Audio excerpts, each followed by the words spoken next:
mort és una constant en la vida. Totes les persones saben que més tard o més prompte hem de passar per aquest trànsit i morim sense poder evitar-ho. Quan una persona ve al món pot decidir el seu futur més o menys immediat, si tindrà parella o no, si tindrà descendència o no, però ha d'assumir que tard o prompte deixarà aquest món. Per tant, això s'ha de prendre amb la mateixa naturalitat amb què vivim.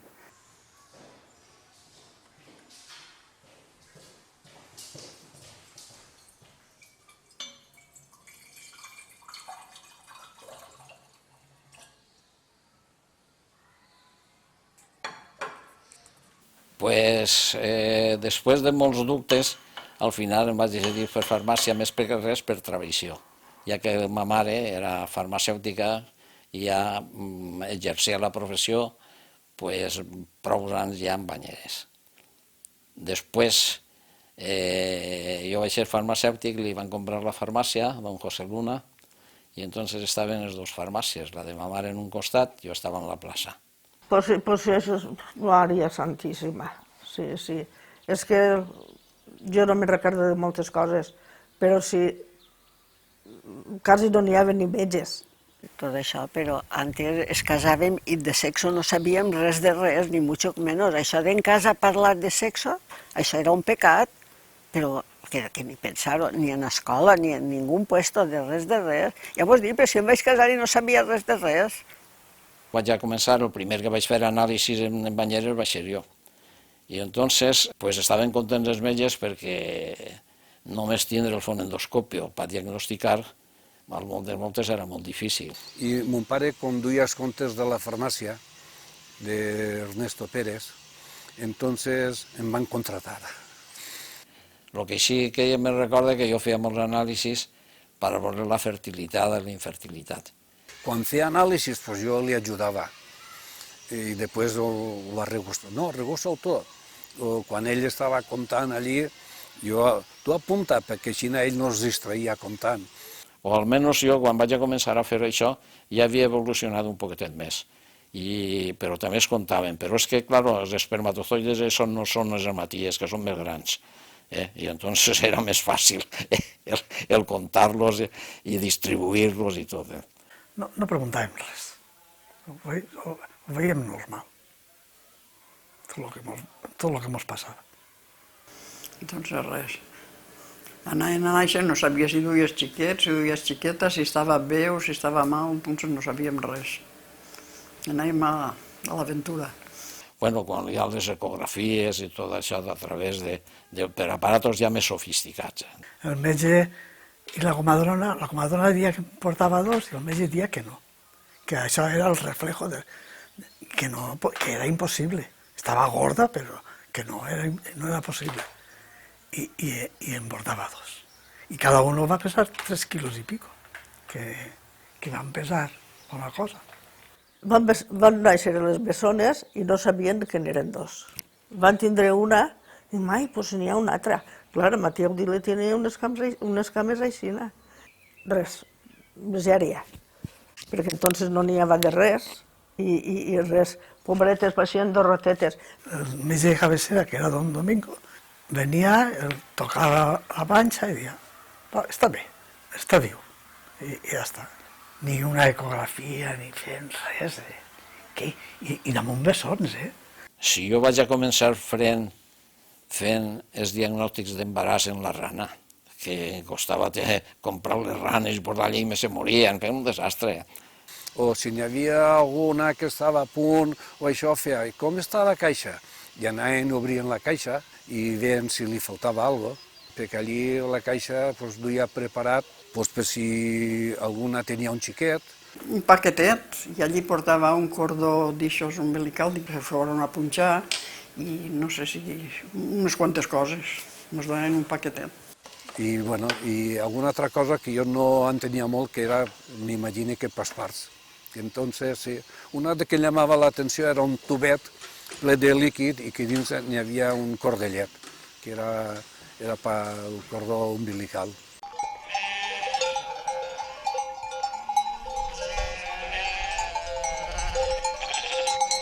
En varias ocasiones asistí a personas y en el Poblet, que es un poblado cerquita de Banyeres, también unas veces con nieve, otras veces pues bien, sí. Això era en la Rambleta, un poquet més amunt de Guidella. Era más de Brasil. Sí, más de Brasil. Me llevaban, venían con las... normalmente tenían motos, había... Sí.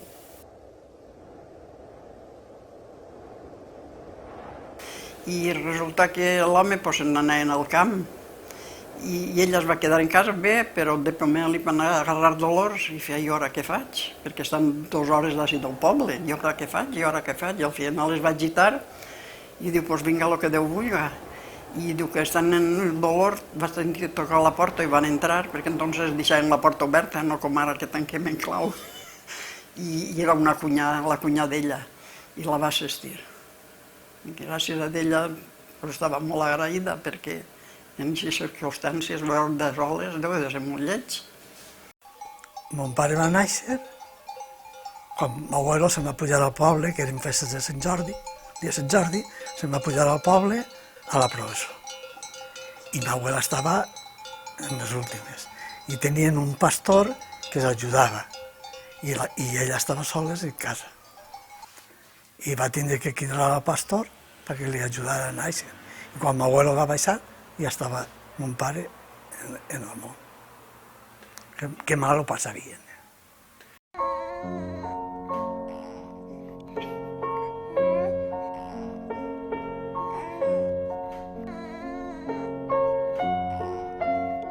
Jo he nascut en casa, en el domicili familiar, el meu germà també ha nascut en casa, nosaltres dos, sí. Els meus abuelos també tot, assistits els parts per metges, jo no, jo per la comadrona Doña Maria, i el meu germà també. Tots. En vaig tindre 6 i un abort, que en venien 2. En vaig tindre tots en casa. Tu saps el que és tindre 5 xiquets en casa? Tindre-los en casa, perquè ara és de veres. Te'n vas, doncs jo tots els vaig tindre així.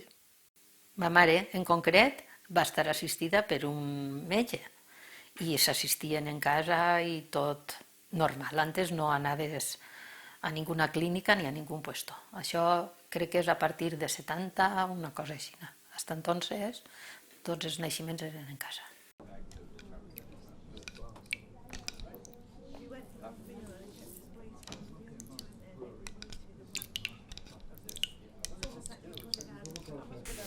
Una germana de ma abuela tenia l'home que era Matia Clàudia, estava casada amb Guillermo Nico Pastor, que era un practicant de Banyeres. Tenia una barberia, la més gran de tot Banyeres. La tenia sin la plaça, no que era el Canó, i tenia com uns 30 empleats.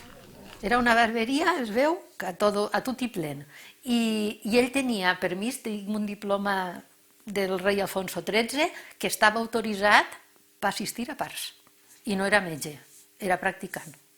Pues estava una que li diuen Doña Maria, que era de Bocairent, i esta altra, quieta així de Banyeres, va estar en l'última. Que de fet, hasta duia a batejar la comare els xiquets. A part, en vez de dur-los els padrins, es duia a batejar la comare. Mira si estava implicada en la família. Sí, no, però doña Pepita, així en el poble, assegur, jo crec que quasi tot el poble ha nascut gràcies a doña Pepita i en l'ajuda de doña Pepita, que era una dona, vamos, excepcional en tots els aspectes. I ella venia després a veure i a curar-te i tal, i la dona, sí, molt. Doña Pepita, vamos, sí, sí. Només doña Pepita. I doña Pepita per mi és una gran persona, molt valenta, molt, molt. Molt, perquè ella en tot el que podia t'ajudava molt, moltíssim. I una amistat ja per sempre. Jo quan la veig tinc una alegria i ella de veure'm a mi també, i se'n recorda del meu fill i se'n recorda de tot. Jo crec que li passa el mig poble. Sí, sí, molt. Doña Pepita, sí, en Banyeres ha sigut, vamos, ja ho crec. Muy buena relación con todas, sí. Las mujeres eran muy generosas y se ve que le gustaba mi forma de ser y tal, muy bien.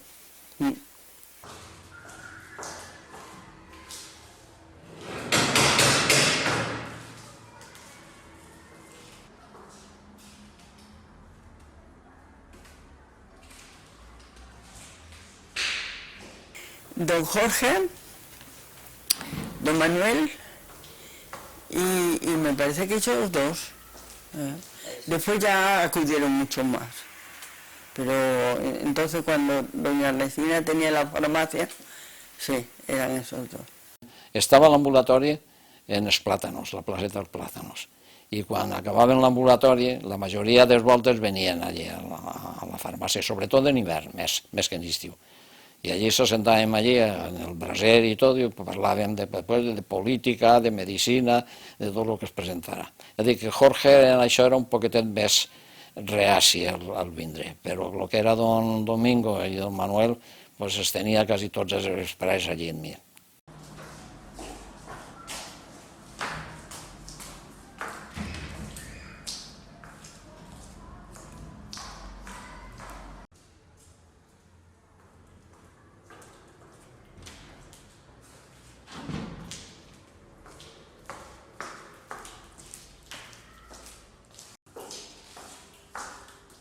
Recorde del metge, quan acabava la consulta, pegava una volta per la farmàcia, parlava amb el farmacèutic, i millor dia, dus aquestes medicines que avui n'ha recetat moltes.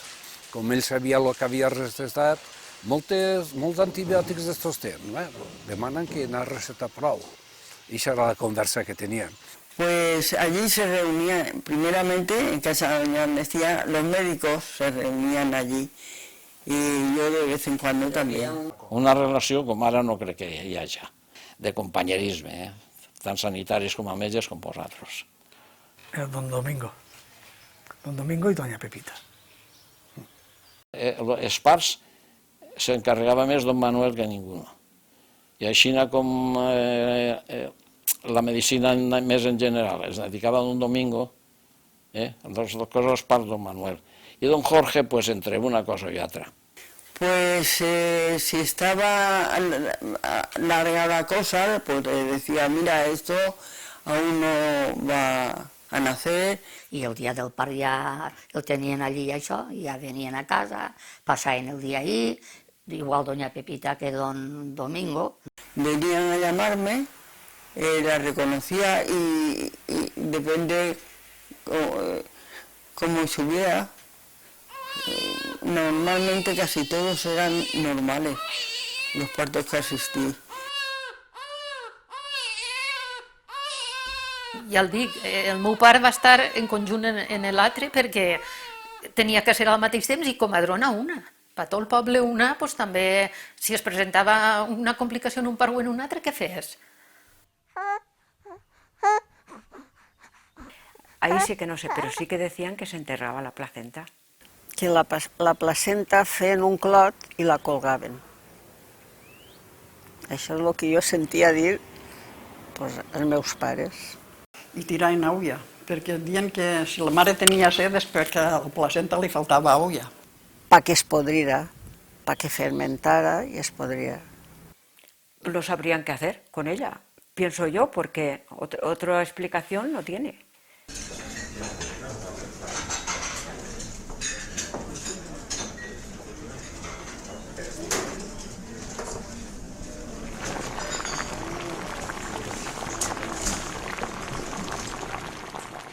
Les abueles en el part va estar la meva sogra, ma mare, el meu home i en el d'ella, don Domingo. La família, la madre, la suegra, la cunyada. La comare i algú de casa, calfant aigua, desinfectant paños. Mi hermana Ana, Paco, y la madre de doña Pepita, que también vino. Pues ma mare va patir molt quan jo patia molt. I jo recordo la meva sogra en els peus del llit, posaven les ulleretes així baix, com jo me'ls poso ara per cosir, mirant com paria jo. Jo en el meu cas sé que és doña Maria, només, però clar, pot ser que alguna altra persona diguera, pues li ajude, perquè hi haurien cases, jo en casa de ma mare estaven les dos ties meues, que això eren molt dispostes i sé que estarien en el part i tot. I del guisaol, perquè en ma casa allà dalt, de la cuina es veia l'habitació. Doncs en la cuina tenia gent mirant com jo estava parint en l'habitació. La meva cunyada Julieta, la meva germana, Quan posaves a parir, allò era una festa. Había maridos que colaboraban y otros que no. Depende de la persona. Ui, sí que era una dificultat, sí.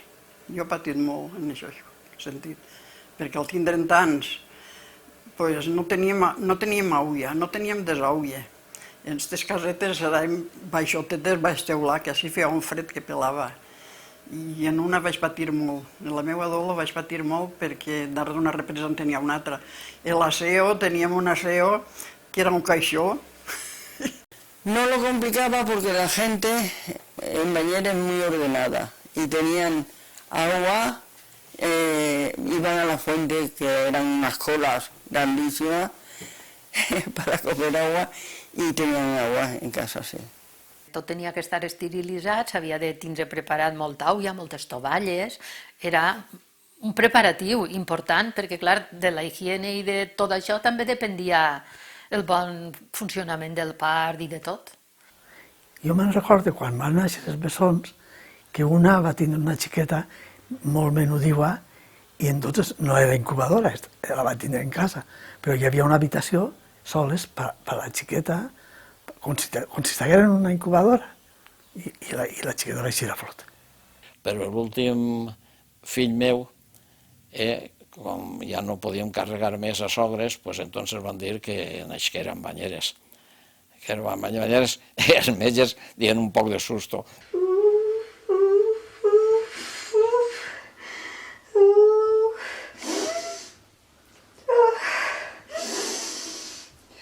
Momentos muy difíciles, porque había si había una hemorragia.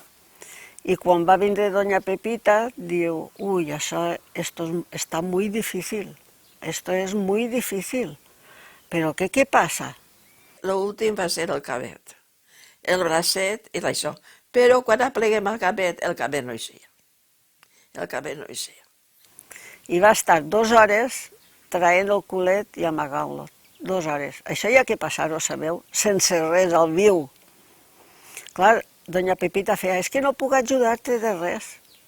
Com que es veu que la boqueta tenia un poc entornadeta i va pillar. Doña Pepita em va pillar aixina i em va treure el cap. Bueno, així van passar 2 hores hasta que al final pues, la xiqueta va eixir. Però va ser... Saber pogut morir, perquè conforme venia, i viene bien, i quan apleguen això... Claro, em vaig esgarrar, i després em van cosir al viu. Que això és, bueno, ¿pa qué? Pues un poco complicado porque estuvo 2 horas ahí coronando el chico y salió con la cabeza que parecía un pepino. pero bien, ¿sabes? Y fue porque entonces no nos íbamos al COI. Nacían todos, de normal, nacían todos en casa.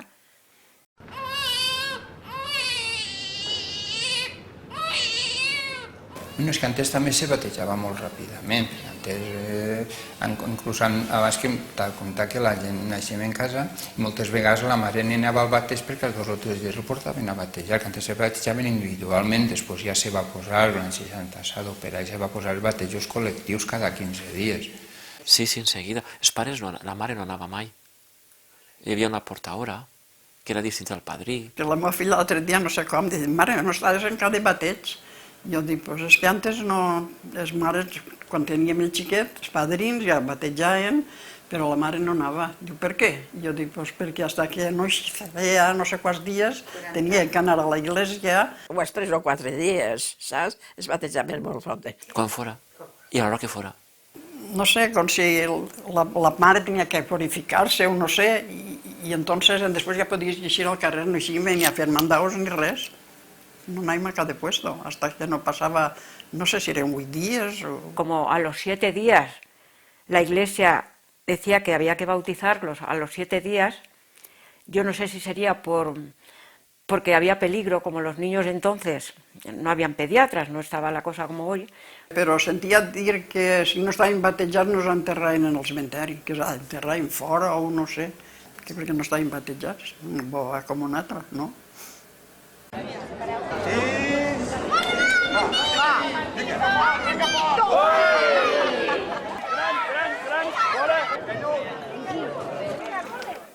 família en tinc de 7, de 8, de 9 germans, i a medida que han anat passant generacions han anat eliminant molt. Normal hi ha 2, 3 fills, però més, lo de antes no. Pues sí, entonces la gent criava més, perquè entonces la dona estava, quan es casava, estava per tindre fills i criar, i cuidar-los d'ells. Com ara treballen els dos, pues ja no n'hi ha tanta família, però entonces pues, la dona era per estar en casa i tindre els fills.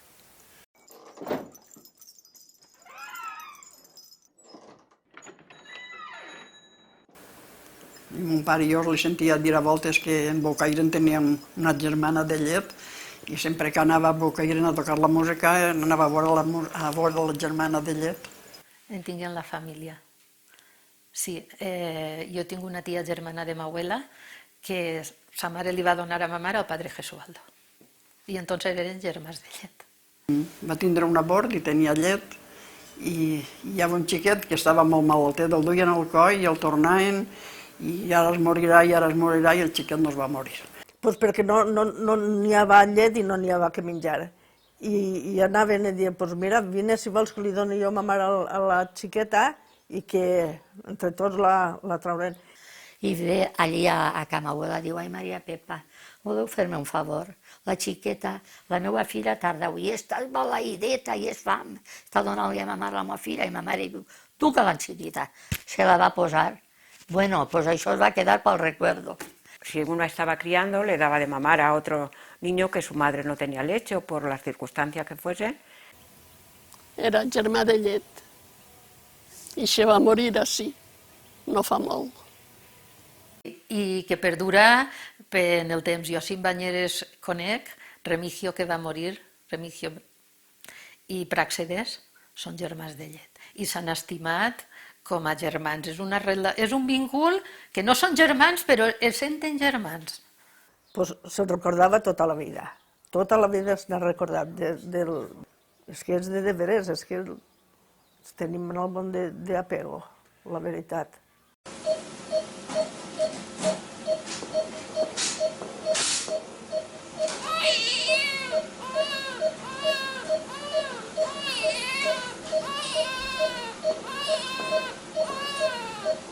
L'altre canvi de caràcter sanitari és la creació de l'Hospital Comarcal, a la qual cosa l'atenció a la maternitat i a les persones moribundes abandona automàticament la casa familiar com havia estat costums fins aleshores. Encara que s'havien produït alguns avanços en l'atenció sanitària de la població des de la promulgació de la Llei de Sanitat en 1855, com ara l'atenció mèdica obligatòria a les persones sense recursos o bé la presència de comares, el fet cert és que la creació de l'Hospital Comarcal marca un abans i un després en l'atenció a les mares i als infants. De fet, com a anècdota, encara no s'havia obert oficialment l'hospital i ja havien nascut en la seva sala de maternitat 7 xiquets o xiquetes, perquè no podien esperar. Jo tinc un fill, va néixer en 1979 i entonces, afortunadament, ja anàvem a donar a llum a l'hospital. Jo no va néixer en casa. Ya iban casi todas, iban a la maternidad. Me jubilé en 1997. Ella me asistió aquí en casa, pero ya me fui a Alcoy, al sanatorio de San Jorge. Nació allí en San Jorge. Y entonces, don Domingo volia que ho tinguera en casa. Com els altres dos els havia tingut en casa, i doña Pepita va dir, jo me n'aniria, perquè la residència l'havien acabat d'obrir en maternitat. Jo me n'aniria per si hi ha alguna complicació. Me'n vaig anar sense paper, i gràcies que me'n vaig anar, perquè allí van néixer els dos. L'únic que no va estar va ser en el xicón, perquè en el xicón ja va néixer en el coll. I va vindre doña Pepita amb mi, que no deixaven entrar a ningú. Però com ja va veure que el xicón també venia de cul, pues entonces que jo no volia anar al coll, volia anar-me'n a un tenient, i ella aconsellava que me n'anava al coll, perquè si me n'anava a un tenient, el xiquet, com era oint mesí, me se l'emportaven a València. No és igual anar al coll que anar a València. I gràcies, menys mal que li vaig fer cas. Ara hi ha moltes millories, perquè això que estan allí el metge, està la comadrona, estan els sanitaris, I així entonces només estava que la pare o la mare i el pare i la comare.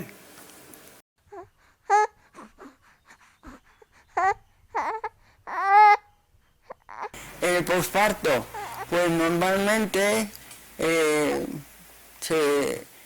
las defensas de las embarazadas muy buenas y tenían un posparto bueno, sí.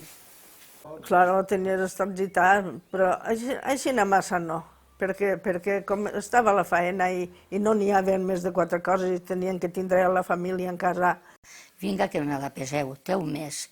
Ha nascut, però només ha fet que plorar. Diu, claro, ara li anem a fer-li un anàlisi de la llet teua. Tenia raó de plorar, però bueno, ara dona-li pelargón. La primera dona de pelargón li la dona a migdia i jo dic, la xiqueta l'acaba de xitar, Enrique, a veure molt dorm. 5 hores. Siempre que la veías le preguntabas, y ella por los niños, pues no te preocupes que si no come, dale no sé qué, no sé cuántos, pero que ella sí, pues como pues si fuese al pediatra. T'agarrava el xiquet, el veia, i si alguna cosa no la veia bé i tot, ella es preocupava de tot, Sí, ella t'aconsellava. Ella t'aconsellava. Deus de fer això, deus de fer l'altre. Que més confiança que en la matrona en ningú. Jo crec que sí, perquè entonces no estava com tot ara la facilitat d'informació i tot el que ara tenim i a tots els puestos que podem acudir. Antes no, t'havies de valdre d'això i del metge. I els metges generalment eren homes. Entonces fluïa molt més la matrona que el metge. Consejos sí, pero no así en una estancia, sino a lo mejor me veían por la calle y me preguntaban cosas. La planificación no estaba presente, era en contra de lo que la Iglesia y la sociedad decía. Entonces és que no es parlava massa de totes aquestes coses. No. Ella, el que ha parlat d'ella ha sigut dels xiquets i del part i aquestes coses, però de res més. Se encontraban un poquito retraída, porque yo hablaba con las mujeres, los maridos no. Perquè a un metge tu no li anaves a confiar, antes tampoc anaves al metge com vas ara, ni trates al metge com vas ara amb la confiança que tens ara que li consultes qualsevol cosa. Antes el metge era tabú, tu veies quan anava una dona a un ginecòlogo, era tot molt, molt diferent. I massa que els metges feien els parts, t'assistien els parts, que tampoc era molt normal. Eren altres temps. No estaba bien visto. No. La anticoncepción no. Había que tener los hijos que Dios mandara, sí. No existían, No existían. Entonces no se estiraba eso. La gente se organizaban ellas y ellos mismos para la planificación, sí. Y que tenían los hijos que querían. No, en mi época eso no existía. Aguantarte, y como era pecado, pues tampoco. Pues no ho sé, perquè em penso que era per falta de sapienza, perquè li pegaven i xim-pum fora i estava en estat, i no sabien com llevar-ho. Total, que no podien llevar-ne. No és el meu cas perquè la meva edat ja no arriba ahir, però en aquells casos, en aquells temps jo crec que sí. Sí que es parlaria i hi haurien coses amagades, secretes i de tot, però tenien que estar perquè era precís.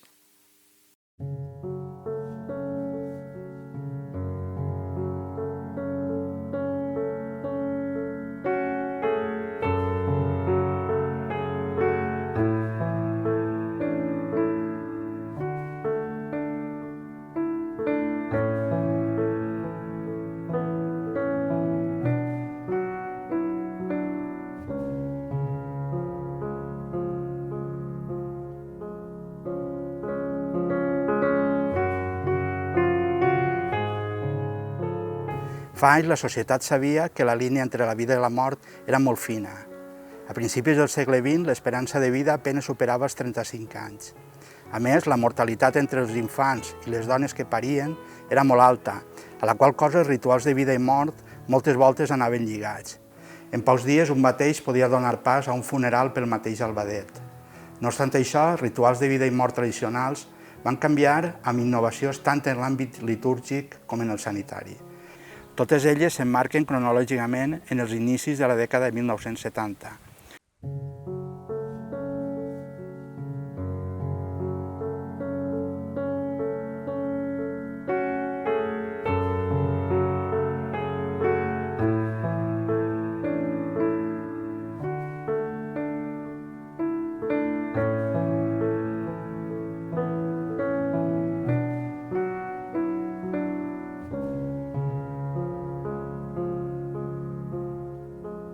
És un romanç que és molt conegut perquè s'han conservat moltes versions. És un romanç típic de l'hereu Riera, que en el cas de Banyeres és singular perquè és un romanç que té personatges reals, de carn i os, que jo crec que és la característica més significativa del romanç, que són Machero i Teresa, la del Morer.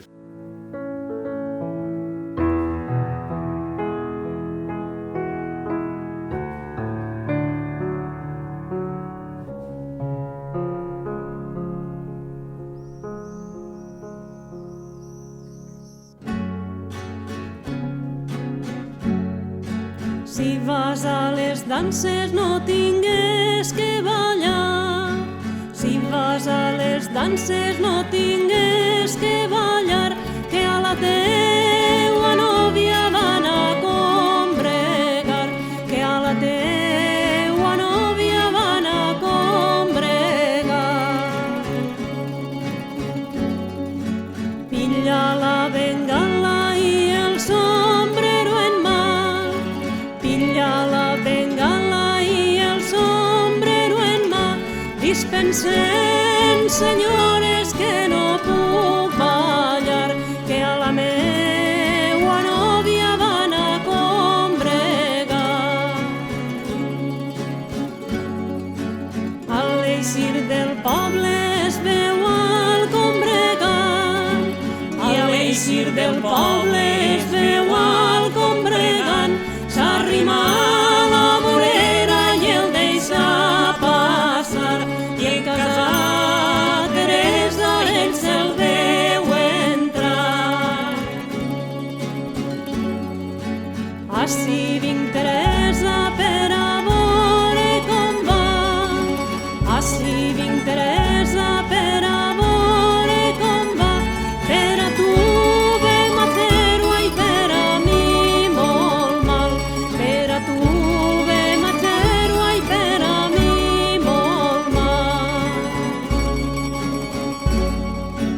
Els regals que em feres en la còmoda estan, els regals que em feres en la còmoda estan, agulles pendientes, anells i collar, agulles pendientes, anells i collar.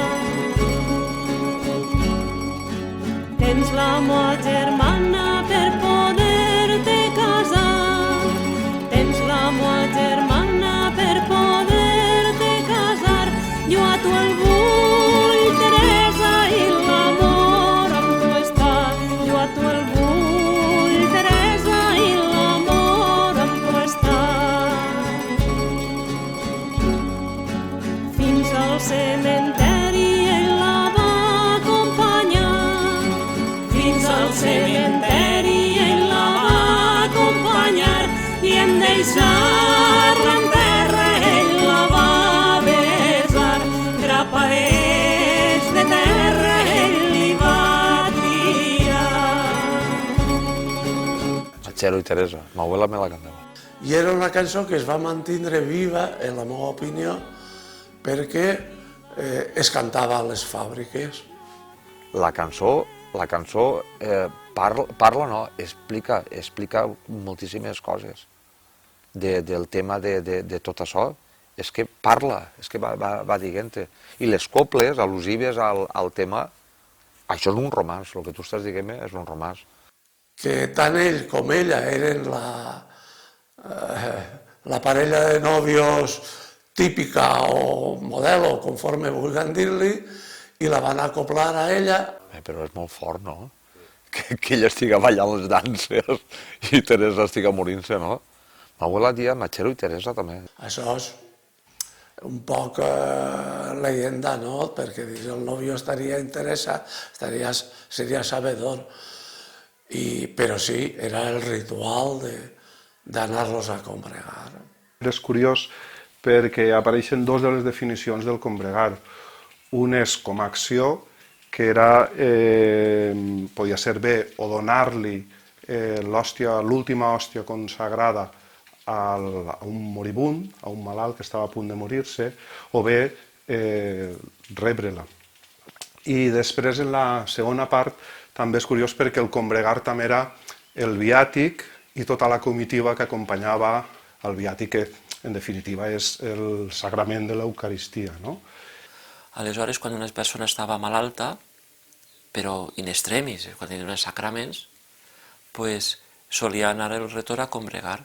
Solia eixir un monesillo a la campaneta o en un ciris. Així encara es conserven la urna on estan els dos ciris per portar la comunió als malalts, i això era sovint. A mi se fa carn de gallina, els combregats. Senties, entonces estaves al carrer pel Quitranar, a les 8 de la nit ja no senties un alma pel poble, i senties la campaneta, ding, ding, ding, i en el silenci que hi havia al carrer, perquè entonces pel carrer no passaven cotxes com ara, senties, mare, què és la campaneta? Hi ha algú que està morint-se. Sí que recordo haver vist passar i l'efecte que tenia en la gent, que això també en molts escrits ho deixen el testimoni, que era el respecte quan passava l'actitud de baixar el cap, l'actitud de respecte, perquè sabies que alguna persona estava a punt de morir. Pues quan passaven, s'engenollaven i l'acompanyaven. I de passo també servia mai, pues fulano està morint-se. Algú que va anar a combregar i veies el familiar en dos llanternes, una que acostada en dos ciris, en el Santíssim rotllat, per anar a donar-li a la comunió el que estava agonitzant. I això a mi se va dir a mi que quedar gravat molt, molt, molt, molt. Que quan veies el retor amb la creu i com anava el silenci, es feia un silenci al carrer sepulcral, mai millor dit, i realment era impactant. Era impactant perquè sabies que algú estava a punt de morir. Conten així també que quan el còlera, com la gent no eixia, ni n'hi havia ràdio, ni n'hi havia... perquè el retor sapiera qui estava malalt, ficaven una cadira al carrer i sabia el retor que n'hi havia que entrar. I entonces en un palet feien les uncions per no tocar als malalts i quedar contagiats. Hòstia, clar que me'n recorde. El que més me'n recorde és quan anaven que s'havia mort. Les cançons que cantaven en llatí, que no ho entenies, anava la creu en la mà, demà és diumenge, el rei que el penge, vindrà la granota, cagarà sopota, vindrà el capellà amb la creu a la mà, te s'endurà tu i el teu germà. Diem això era molt fort.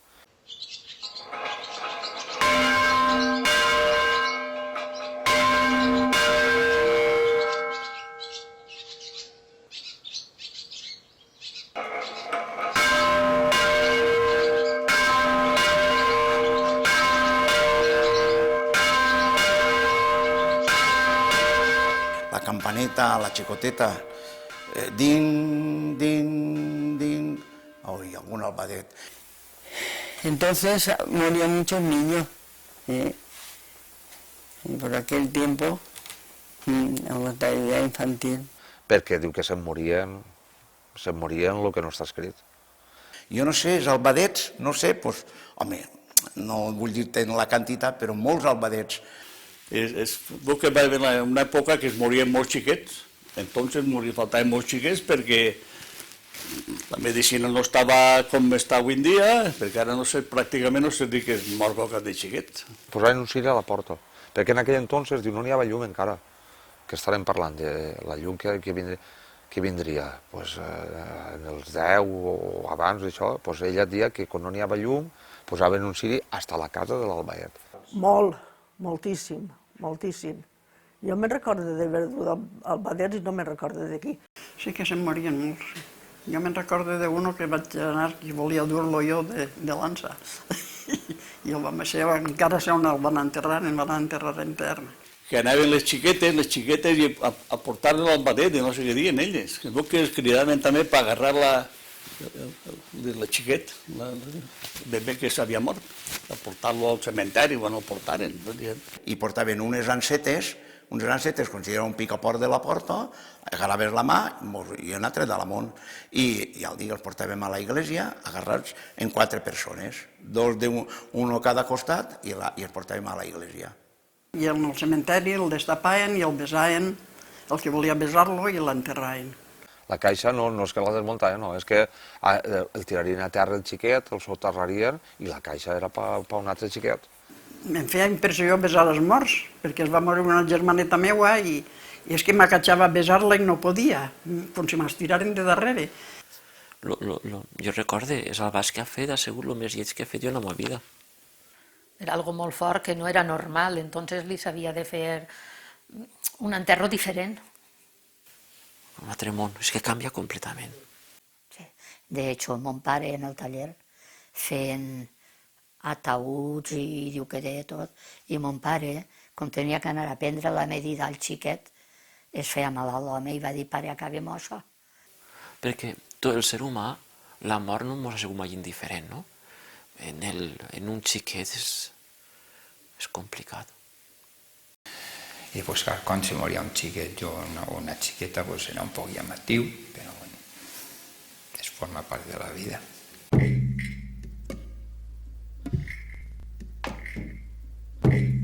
La dansa del velatori, senyores, va començar, que per antiga i bonica de segur que es va agradar. En este poble s'ha mort un albaet molt bonic. No ploreu per ell, que ja acaba de patir. La mare i el pare ploren.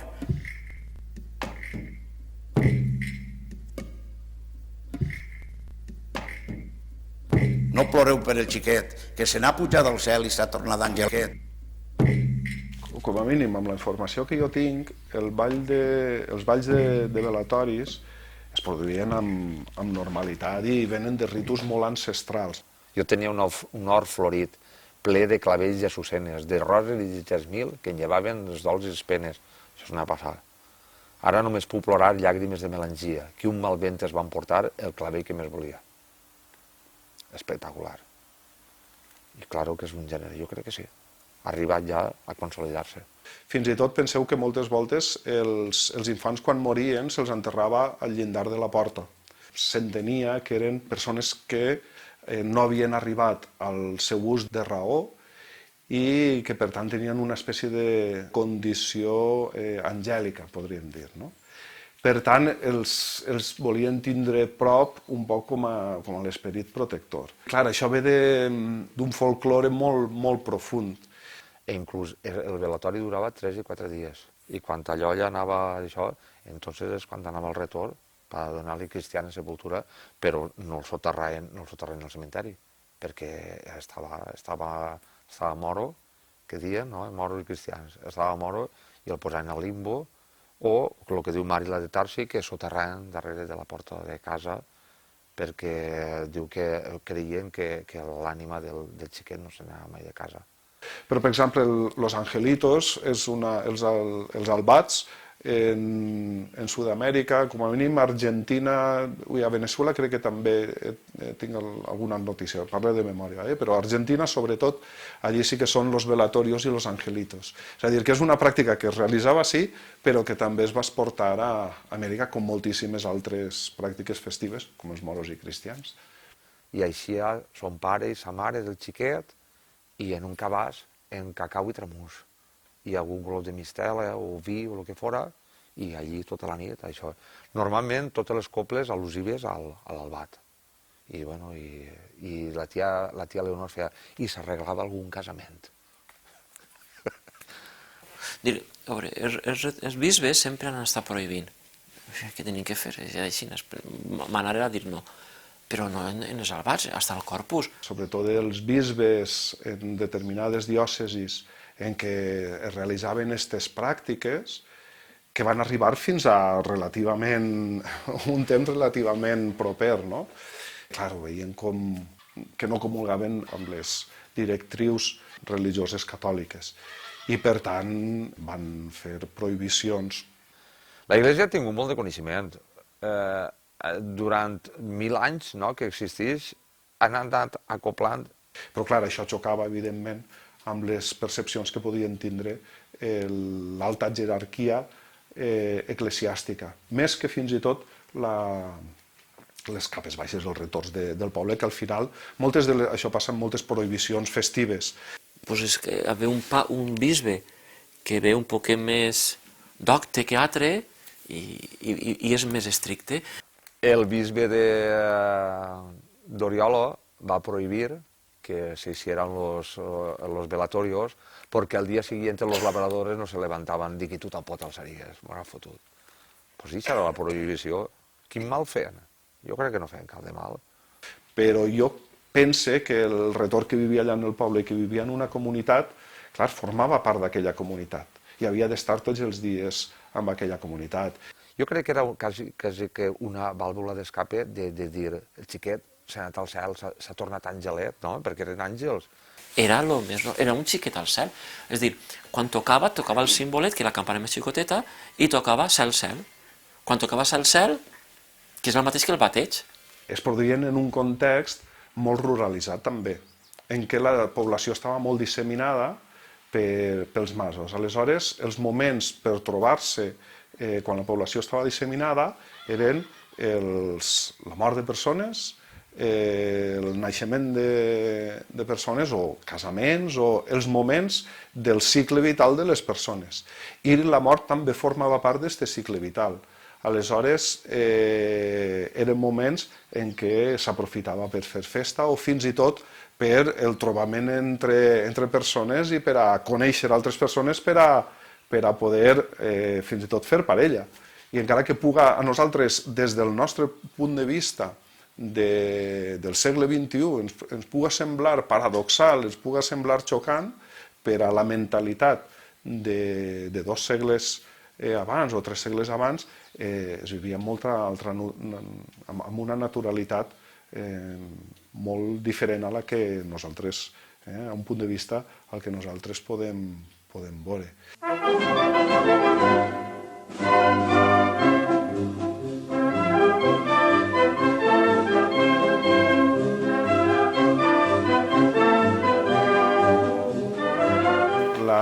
La festa de l'alba dels estudiants era una festa particular, només la celebraven els estudiants, l'últim dia de festes, per la vesprada, ja quan s'havien acabat tots els actes oficials de totes les festes, i escenificava el final de tot el cicle festiu dels 4 dies.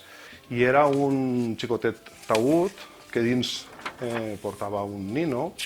En ocasions també es posaven botelles de licor. El taüt normalment el portaven uns xiquets que anaven tornant-se, el portaven en unes nanses, i els que no estaven portant físicament el taüt portaven unes cintes de colors que anaven envoltant-lo. I darrere anava tota una comparsa, tota una comitiva d'estudiants que normalment es disfressaven de temes luctuosos o anaven de ploraneres i escenificaven una miqueta això, al final de les festes, el plor que ocasionava, però sempre en un to molt lúdic i molt festiu. I crec que t'estudies fent un acte d'un ballet que fem, van? És que és una escenificació, és un teatre. I al final el teatre, i sobretot el teatre festiu, s'ha d'entendre en el seu context.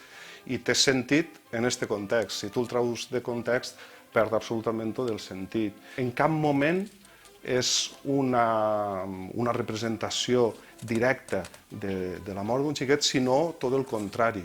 És com una espècie de metàfora del cicle que s'acaba i del cicle que comença. I crec que això també té la seva part bonica, no? de les representacions festives.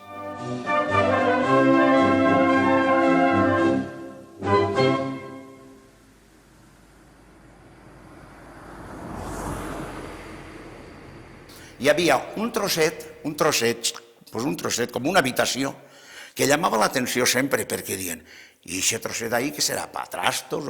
No, això és el cementeri per a les persones que no es bategen o per a les persones que s'han suïcidat o s'han matat. El limbo. Limbo, els xiquets van a limbo, que si no quantos, tal, i era un rogle. Que no tenien dret, com aquell que diu, ni a entrar en el cementeri. Doncs era un cantonet, com un altaret, entraves dins. Jo no és que vaig entrar mai, però mon pare feia guinya, perquè jo tenia així poretes, era xicoteta i anava movent, però dins enterraven les persones que, com si no estigueren batejades, no sé què volia dir allò.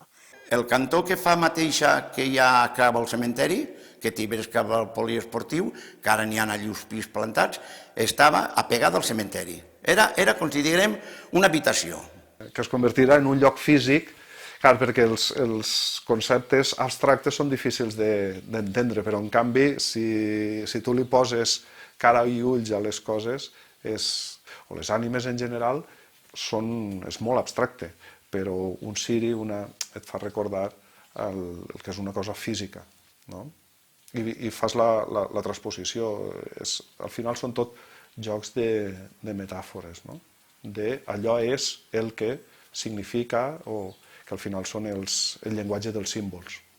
Però, clar, com tot ha evolucionat, la iglesia i tot, les persones que estaven allí enterrades en el cementeri les han posades ara en la família. Avui ja no queda res, s'enterren tots, compteu que enterrar, que collons, tens que posar a uns i altres, fins en la mort tinguin que fer aquestes coses.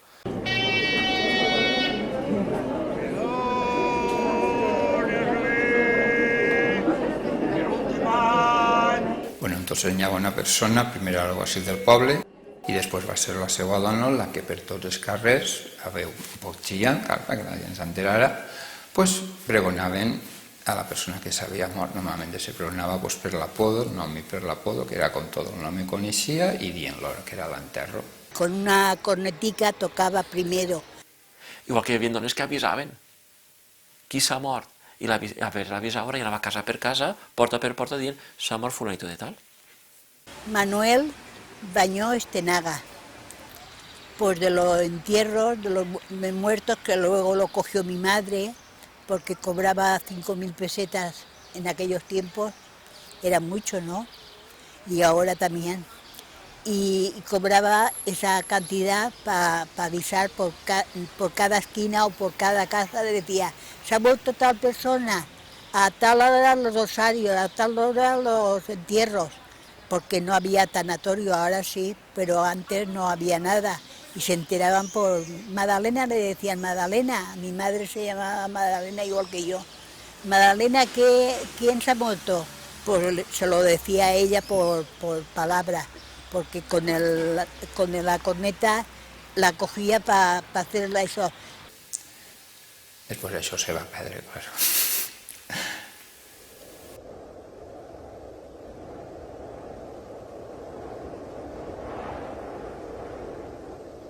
Tant la cura de la vida com la mort romanien en mans de les dones. En cas de part, la dona confiava més en la comare que en el metge, i les dones de la casa eren les que la tenien quan paria. En el cas de la mort, eren les dones les que assumien el pes de preparació del cos i dels rituals domèstics del velatori i el dol, mentre que la celebració, portes a fora, estava reservada als homes. Tots no estan preparats ni estan dispostos. Antes dient, ai, s'ha mort, doncs hi ha que anar a buscar a Carmen la Rosera o a no sé qui perquè els visca, perquè jo això de vestir-los no puc fer-me l'ànimo. I hi havia gent que es dedicava a d'això, a vestir difunts. Sempre n'hi ha una dona que inclús han arribat a trencar braços i tot, perquè s'han quedat tiesos, no han pogut, i obrir el tratge no ho heu sentit anomenar, mai el tratge per darrere, però normalment sempre n'hi havia persones que es dedicaven a això. Antes tenia que buscar una dona especialitzada que n'hi havia de persones especialitzades per vestir els difunts, perquè la família, alguns s'atrevien i alguns no, però jo me'n recorde que antes, per vestir un difunt, tancaven la porta del quarto, entrava la persona especialitzada i algú de la família, i jo me'n recorde pels meus abuelos. Jo no sé si se pagaria o no, jo no li vaig preguntar mai a la tia Blanca, però jo sé que ella era la resaora i la que amortallava. Sí, gratuïtament, entonces no es cobrava com antes. Ara, avui en dia, tu sabem tot millor que si no n'hi ha algo per davant, de baix, ja ho diu el dicho, ningú flare pegava retaes. Antes era tot gratuïtament. Tu perquè em portes bé ma mare, jo perquè coneixia la teua abuela o a ta abuela o a la teua família, no, ahí no hi havia interès metàl·lic de ninguna clase, tot era gratis, tot era gratis. Porque se dedicaban las familias a amortajar a los muertos, las mismas familias. Oh.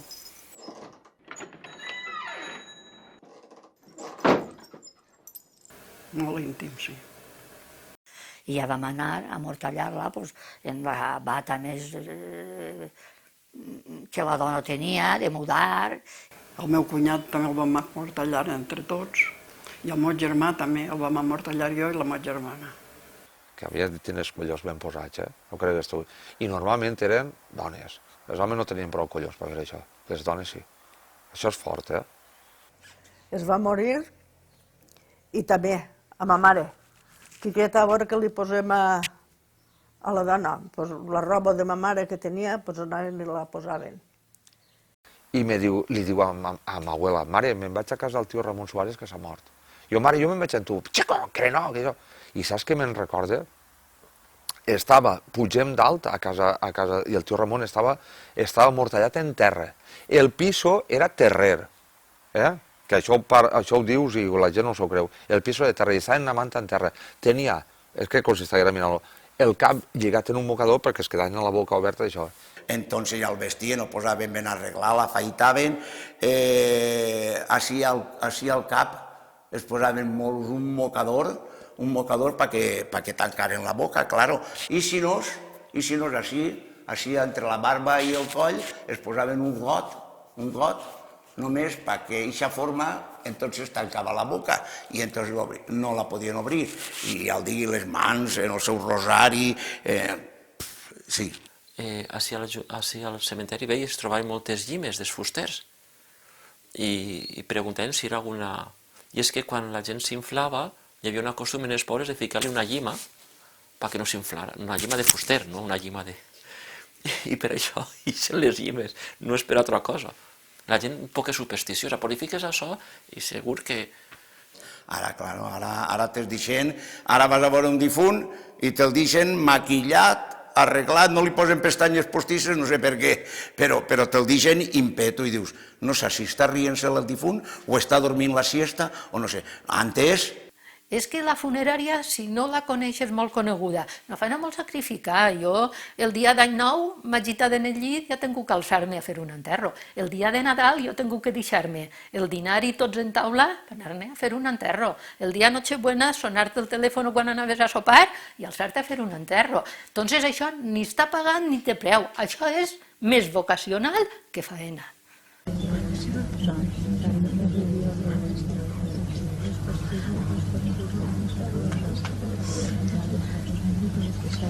I velar-lo, el velament en casa. En el comedor. Desmuntàvem la taula del comedor, allò es quedava buit. Solia ser l'habitació d'on s'havia mort o una habitació de la casa que se desmuntava allí i se buidava. Posàvem un llençol en terra i el gitaven en terra.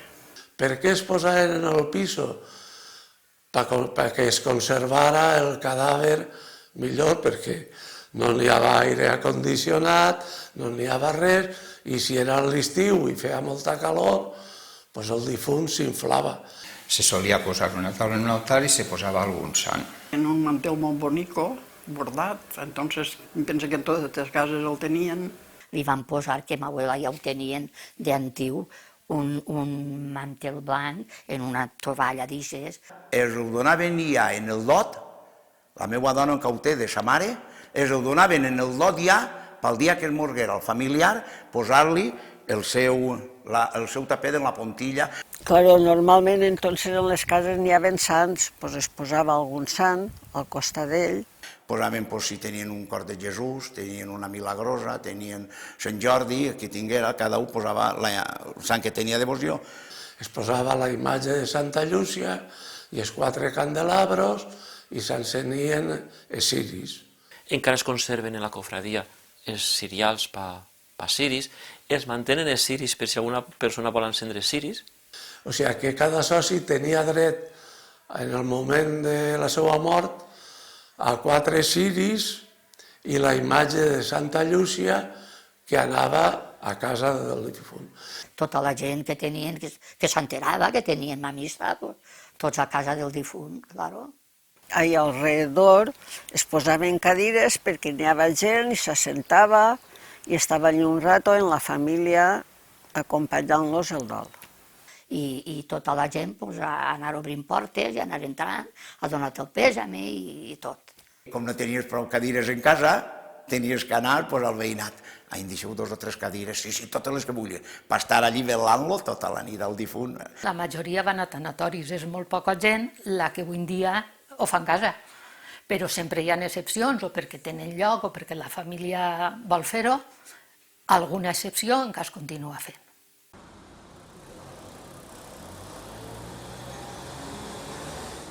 Un d'aquells canvis fonamentals es produeix en la celebració dels funerals quan arran del Concili Vaticà II desapareixen les categories abans de primera, segona o tercera en funció dels recursos econòmics de la família i la progressiva desaparició dels aspectes més tenebrosos com ara el muntatge dels túmuls o túmbanos o la vestimenta ritual dels oficiants.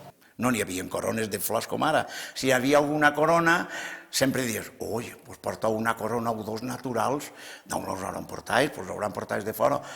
Dels enterros de primera, de segona i de tercera, deu ser. No tots els enterros eren igual, cada enterro era diferent. Per què? Perquè hi havia com 3 formes d'enterros, enterros de primera, de segona i de tercera. Portava una corona que la portaven per tots els enterros de plomes de gallina, color negre, blanc i blau, una corona molt bonica. I se les entornaven per un altre difunt, i sempre era la mateixa corona. Entonces hi havia una persona encarregada, que normalment era un fuster, que s'encarregava de posar-li unes anses a la caixa perquè la pogueren portar entre 4 portadors. Li prenien la medida i, clar, anaven a la casa a medir al difunt. I aquestes anses eren les mateixes. Entonces en el domicili perforaven les caixes en un billar marquí, col·locaven les 4 anses fins a deixar-la en el cementeri i antes de clavar-la en el nicho, pues entonces el funerari, el que feia de fuster, llevava les anses i les guardava per un altre enterro. L'ataúd, el del tercera, és el que més d'això, era emprat.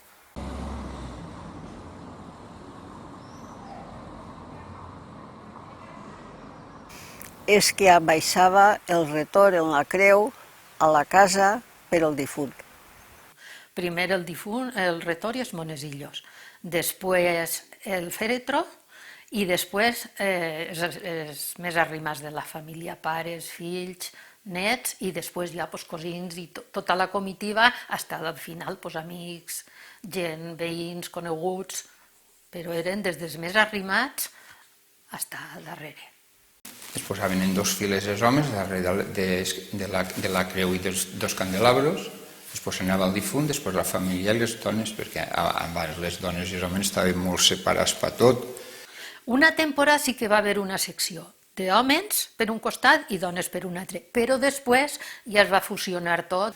Antes també depenia la categoria del difunt, el que poguera tenir funerària o el tenies portadors, que moltes vegades eren gent de la família o gent que buscaven.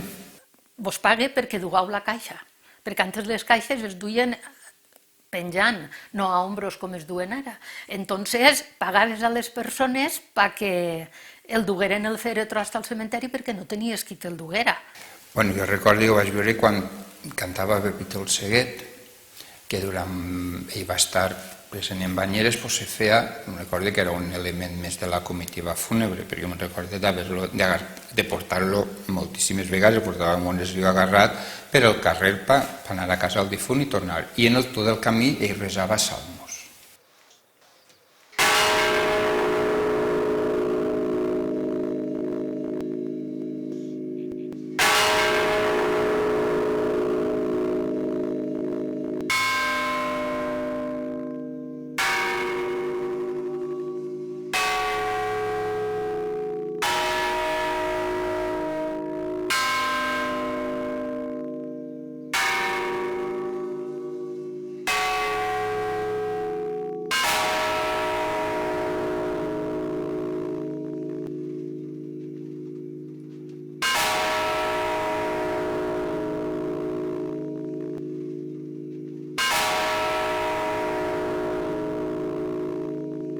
4 persones per tocar a mort. Ding, dong, dung, dang.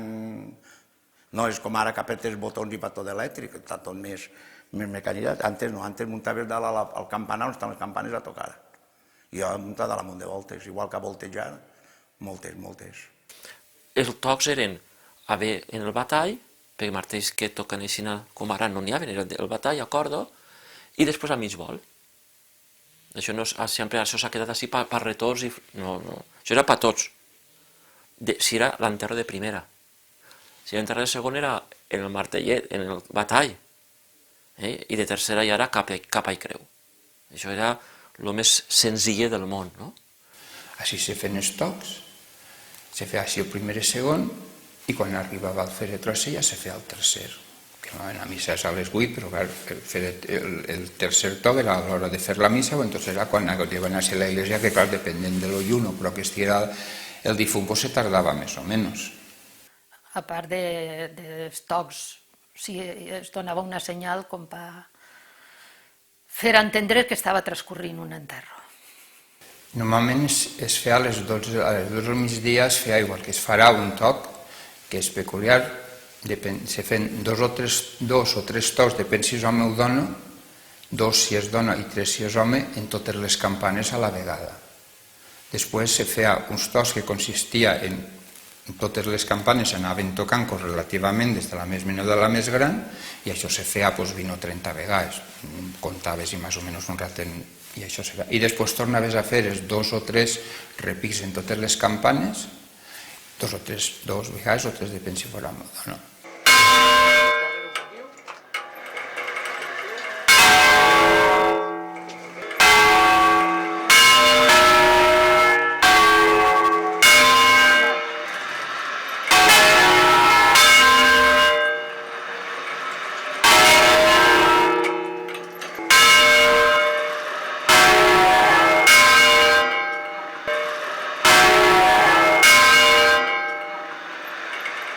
L'enterro primera era el més solemne, les campanes al vol. Era més bonico lo de antes que lo de ara. La veritat és que sí. Era més bonico, ho senties més tot. Ara ja és...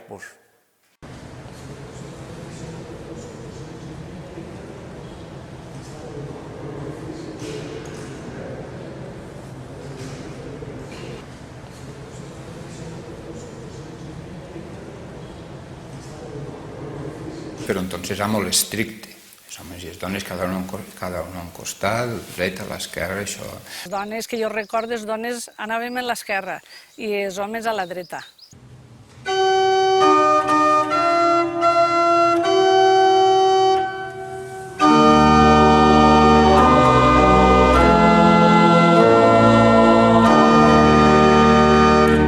En llatí, la cançó que li cantaven quan despedien l'enterro i tot el mort, i jo no sé quina cançó cantaven, és que no t'ho puc especificar, però si el teu criteri, el teu pensament dient, estos que estan dient, és que t'imaginaves unes coses i era en llatí. Això ho cantava la gent, així contava don Ricardo que el Toni del Seguet cantava en els enterros. Quan diuen un funeral o l'enterro que volien l'harmònium, no com ara el que està a l'orgue allà dalt, tocaven l'harmònium i dius, com es nota que n'hi ha diners que poden pagar, o si no, el funeral era normal. Hi ha coses que diem, ostres, però entonces l'economia era molt important. Hi havia que pagar l'organista, hi havia que pagar el que manxa, perquè l'orgue no anava en un motoret, anava en unes manxes. Hi havia que pagar el saristà, hi havia que pagar els monesillos, els campaners, els portaors. Clar, això depenent de... era de primera, de segon o de tercera. Per enterros, normalment n'hi havia sempre 4 monesillos, que jo me recordo d'haver deixat-me d'escola a les 4:30 milions per poder anar als enterros. I van llevar el tombono això que hi havia a la iglesia, que això ho tinc gravat, el tombono aquell. Que depèn de poble, es diu túmul, tumbano, te trobes en molt, no? Muntàvem el tumbano, que antes era un tumbano molt gran, era un armasó que n'hi havia que muntar-lo, recordo que media quasi 2,5 metres per 1,5 metres d'alt i per 1 metre d'ample. Després portava un panyo morat molt gran. I això se muntava en una superfície plana per a la missa de cos present, i quan era el funeral de l'any també se muntava el funeral, però se posava una espècie de semitubo dalt perquè simulara un poc, i no era pla.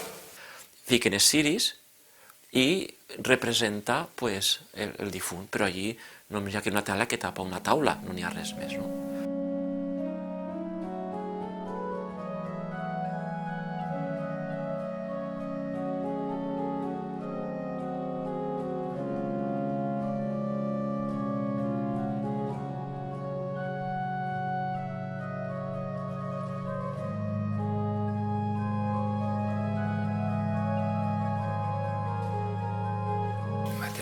Se posaven als peus, al lateral, a la capçalera i a l'altre lateral. Això en l'hisopo i en l'incensari.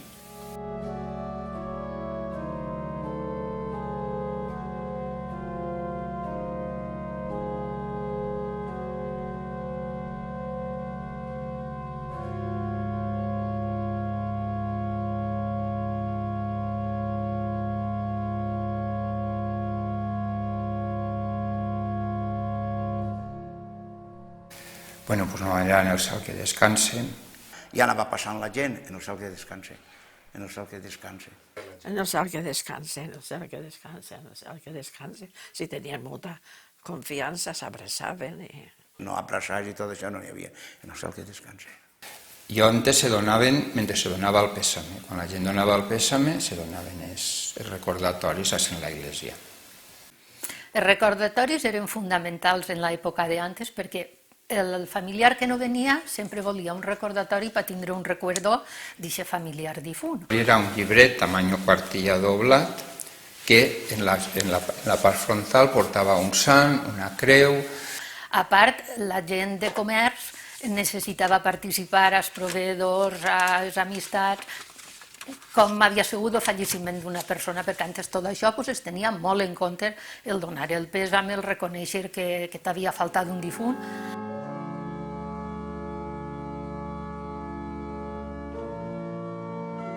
Després, antigament se treia per la porta lateral i allí se feia un ritual que se posava primer, te posava en terra en la part interior de l'església.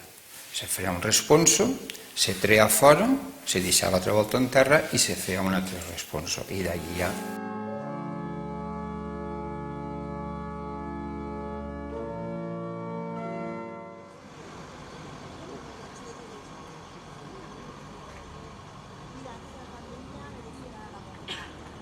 I una cosa que llamava molt l'atenció, que avui veig que dius, ostres, al cementeri només que anaven els homes. Les dones no pujaven al cementeri, només pujava els homes i després l'enterro el feia la família estricta i els homes. Les dones s'esperaven així, o les dones el rosari i esperaven que arribaren els homes. Això gràcies a Déu se va acabar, no? Però bueno. I no tenien accés a poder despedir al familiar.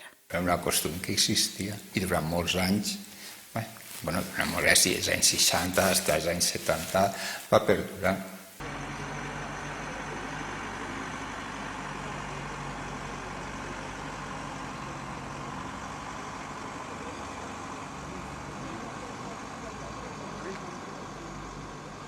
Quan acabava l'últim responso davant la porta de l'església, es portava a un lloc intermig, quasi a fora de muralles que diuen antigament, no? Anava el capellà hasta la mateta. Sempre ha significat el lloc de despedida o el lloc d'acollida. La família es posava en una cera, en una part de cera, i anaven desfilant totes les persones, donant el pèsame, fins que s'acabaven les persones. On és ara, diguem, l'ermita de Sant Jordi, allí es despedia el dol. I d'allà se'n baixaven els homes. I altres, la família més allega o això, ho pujaven fins al cementeri. Entonces ja pujava molt poqueta gent.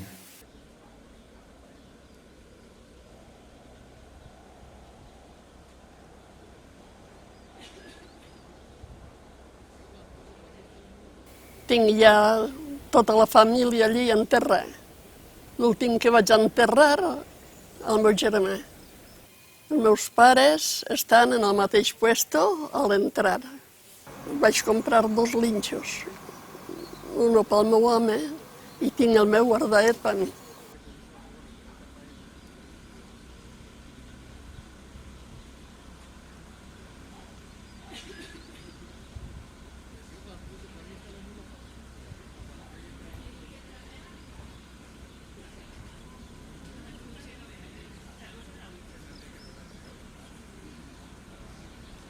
Nosaltres liquidàvem a l'Ajuntament, no als enterradors. Jo crec que cobraven un sueldo al ser el cementeri municipal, jo crec que es pagava a l'Ajuntament.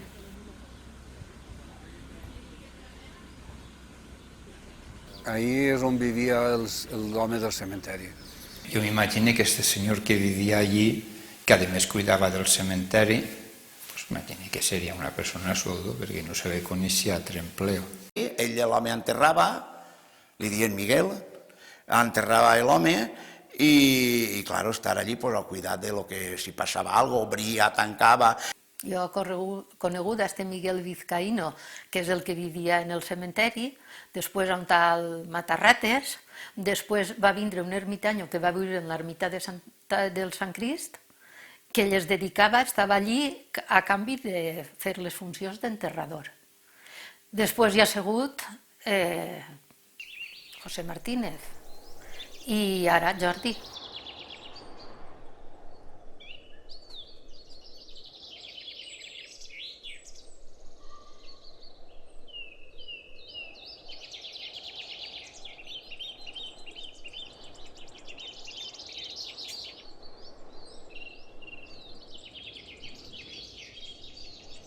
Lo normal és enterrar-la passades 24 hores. Antes de 24 hores no podies enterrar-les. Entonces, si per circumstàncies, perquè caia fin de setmana, perquè tenia que vindre família de desplaçar-se de fora i no podia ser, en el cementeri hi havia com una capelleta muntada que tu deixaves, o sigui, feies el funeral i ho feies tot. Deixaves el difunt allí, tu es quedaves acompanyant-lo tota la nit i potser a primera hora del matí tenies que anar a donar-li terra i els arrimats que l'havien velat eixa nit, li donaven terra al matí següent. Allò era quan es moria algú li feien l'autòpsia o alguna història d'estes, m'entens? No, era... Ja se quedaven allí. Bueno, després venien a l'església, però quan es feien l'autòpsia ho feien allí i allí és on estaven. També sé que allí en aquest quarto se gastava quan tenien que treure un difunt fins que el tornaven a posar en el que s'havia mort, estava allí. Abans no es deixaven 24 hores, perquè si podien soterrar-los, pues soterrar enseguida. Tenien atacs de calentura, que diuen. El cos es quedava mort, el cor no anava, però estaven vius, i la van soterrar viva. Perquè, claro, sempre perquè s'havia donat algun cas de que era una mort que en realitat no era mort. Inclús si s'enterrava antes de 24 hores, se deixava allí obert i al dia següent anava la família més íntima i se tancava el nicho i ja estava. Això és una norma que no era de caràcter eclesiàstic, era de caràcter civil. Estant fent la mili va morir una germana meua de 25 anys. No l'havien tapat. Els d'aquí no vaig anar, no la van tapar. Feia 24 hores que l'havien portar allí. No li va donar la terra d'aquí no vaig vindre. S'ha simplificat molt les coses, entonces estava l'obrer que tenia que fer, avui dia posen la placa d'escaiola en silicona i es fa molt fàcil, però entonces era una mica més laboriós. Marcelino Enrique Madrid era mestre d'obres, l'home, i va fer el panteón per la família. Quan es morguérem, que anàrem tots allí, allò no n'hi hauria res. Claro, ha fet d'enguany 101 any. El dia de 1 sempre fem la missa. I ara també hi ha un fosso per a quan passe de 10 anys els que estan allí enterrats, tirar-los al fosso. 8 germans. I a cada any ho ha d'arreglar una família.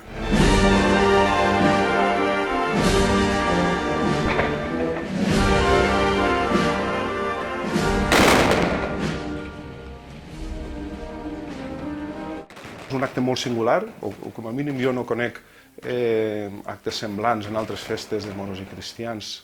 Això és una manera de rendir-los homenatge, estupenda, perquè és molt emocionant. Primer es fa una salva col·lectiva. Es fan una sèrie de resos i després, quan ja totes les filades han fet aquestes salves, cada un particularment, en un acte molt íntim, va a les tombes de cadascun dels seus familiars, dels seus avantpassats, i dispara una sèrie de salves com una espècie d'homenatge, de record de les persones estimades. No necessàriament tampoc familiars, de vegades també pot ser amics. No només és dels qui la celebren, sinó dels qui l'han celebrat. Era anar allí a fer-li, perquè el meu home també era fester, era llaurador, i el que me li agradava precisament era disparar. Per això, perquè com és una festa en què se li dona molta importància a l'herència de les anteriors generacions, d'homenatjar als qui t'han proporcionat, t'han donat, t'han cedit la festa, no? I te l'han inculcada. Molt íntim i molt emocionant, i molt bonico. Això d'ara de festes de Sant Jordi, que està el cementeri arreglat, però superarreglat, que venen de fora i diuen, però quin sant. Clar que en la incineració li les tiraries igual les salves, però no sé que la gent de Banyeres és molt tradicional en aquest aspecte, preferim els difunts la inhumació normal antes que una incineració. Passaven allí el rato fent les seues ratlletes, la seva creueta tot pintadet, el linxo no tenia ni làpida. Antes era una lapideta senzilleta, una lapideta d'un grossor de 2 o 3 centímetres més, una coseta bé, i no tanta parafernàlia com ara estan posant. Ara ja comencen a posar-les més senzilles, perquè la gent es dona compte que... Així va començar mon pare, Octavio de les làpides, clar, el coneixen així, no? Optaria per dir, bueno, vaig a fer una cosa, vaig a fer làpides. L'home va ser un mig de vida que li va... Això no era ple, però va dur la família avant. Nosaltres tota la vida hem passat pel talleret i s'assomem a la finestra i veiem a ton pare treballar primerament en la ferramenta manual i després ja va comprar un compressor, no? La gent que tenia poderío, veies que se n'eixien les figures, ara se n'eixien del puesto. I només faltar dir el vaig fer. I entonces, com jo coneixia a ma mare com era i com pensava, és dir, mare, vaig a fer-te-la tu, perquè potser tu és John Morgan, és que tu i tu no tens el retrat com el pare, perquè això és d'una mateixa època. Coses funeràries que jo he fet, si es pot dir com a tal, el monument fallit del Fester, en Banyeres, i dic fallit perquè del projecte no es va quedar ni en un 25%, perquè jo no sé si coneixeu aquest monument funerari als moros i cristians. I allò que estava plenament acceptat, el pressupost, tot, es va morir. I es va quedar en el que és la base de les escalinates, la base de marbre de Macael i la taula d'altar.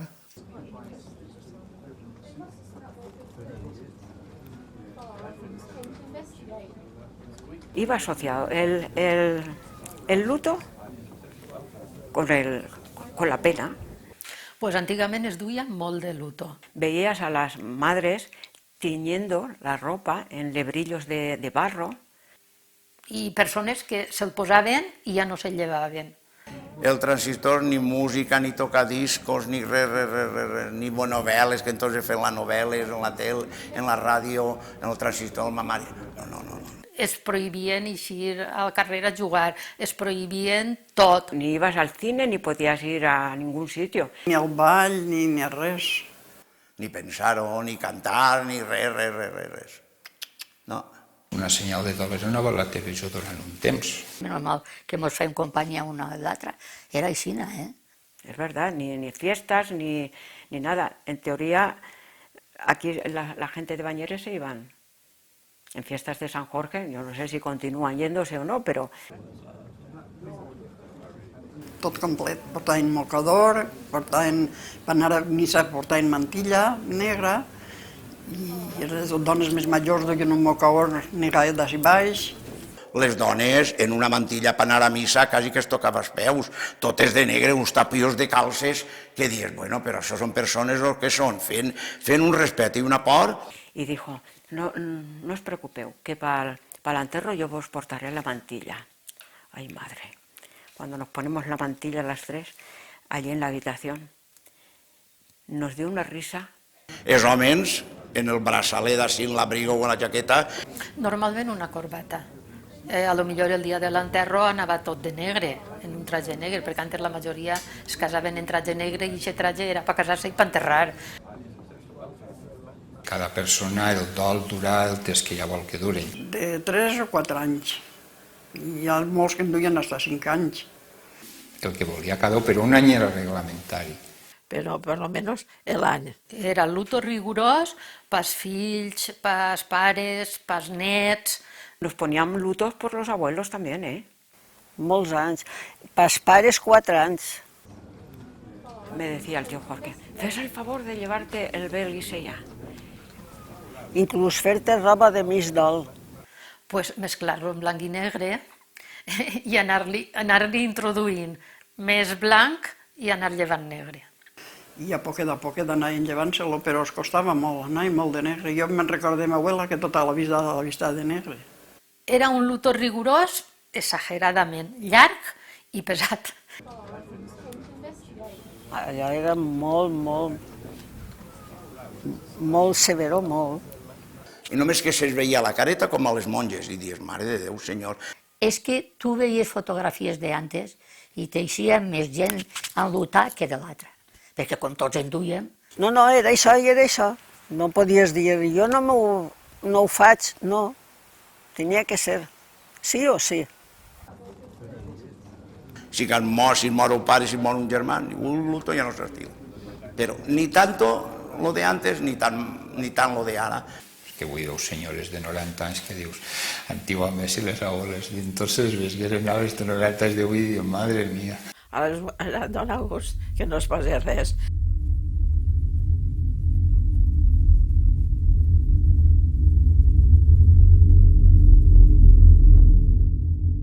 Los de la nit d'ànimes, ara han posat el Waze, com es diga això, que jo estic d'acord que entren coses de fora, però els de nosaltres ho tenen que conservar. I era una cosa molt bonica. Després misses en feien. El dia 1, més el dia 2, El dia 1 és Tots Sants, el dia Ànimes. El dia Ànimes, la gent que dius, i aquesta persona ha vingut a missa? Doncs estava en missa. Lo de Tots Sants, això és després del concili. Nosaltres era ànimes. I ànimes hi havia tradicions molt curioses, com fer el llit dels pares on havien mort. Ma mare, el dia d'ànimes feu el llit, però en seguida, que se'l feu, perquè venen les animetes a descansar. I ara això ho dius a la joventut i diu, bueno, l'home està loco, aquesta dona, què li passa? Avui no puges dalt, No, perquè l'abuela ja ha fet el llit de bon matí. De bon matí perquè es lliten les animetes. Tu creus que això és normal? Això, és que, mira, en canvi s'ha sona la pell de pensar, i que se ho creien, I ma abuela dia això, ànimes del purgatori, on aneu tant de matí, no menjareu pa torrar si no se'n vingueu en mi. És que això està molt relacionat amb com naix la concepció del purgatori, que no és un lloc físic, sinó que això naix a l'edat mitjana i, clar, es produeix que entre la terra i el cel ha d'haver algun lloc on les ànimes van, mentre esperen, poder anar al cel o poder anar a l'infern. I això és el purgatori. L'única cosa és un record, més que una doctrina de nosaltres creem en que les ànimes ixen per allí, no? Com era?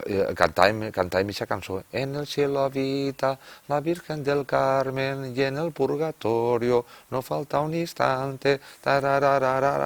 Cantàvem cançonetes al·lusives a lo de les ànimes. Enguany ho han fet, perquè ho vam veure els pares fer-ho, i no és una superstició, però és una cosa que ajuda també, Però ella, el primer que feia era agarrar les estenalles i en la cendra fer una creu. I jo li dia, tu imagina jo amb 6 o 7 anys, i diia, abuela, això per què és? Perquè no entra el dimoni per la xumenera.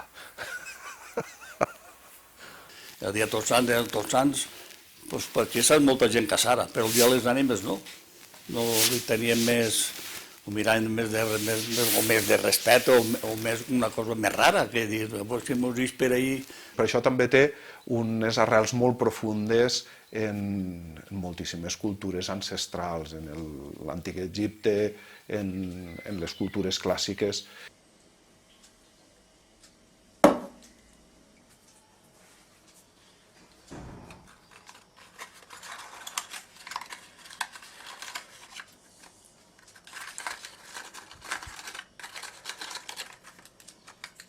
Igual que quan encès l'animeta, no és perquè diuen, és que la gent, els difunts necessiten alimentar-se de la llum. Això és un poquet una cosa que n'hi ha que dir, és un record. En un gotet l'àvia i l'oli, i damunt la mariposa l'encenia i anava cremant. Sempre hi havia mariposes enceses, mariposes en oli, sempre. Ara està lo de ciris, però en aquell entonces nosaltres veníem de caixetes de mariposes, que pa què? Sí, era molt habitual, sí. Però per lo menos per ànimes, Nadal, i aquestes fetges més. I quan faltava pues hasta que una temporadeta, sí. Jo encara ho faig, Jo en Tots Sants i això, sempre la llumeneta encesa. Maruja, reseu les animetes, per si alguna no se'n recorda ningú d'ella. Jo dic, mare... No crec que deixen de fer-ho, els nostres fills ja no ho faran, crec jo.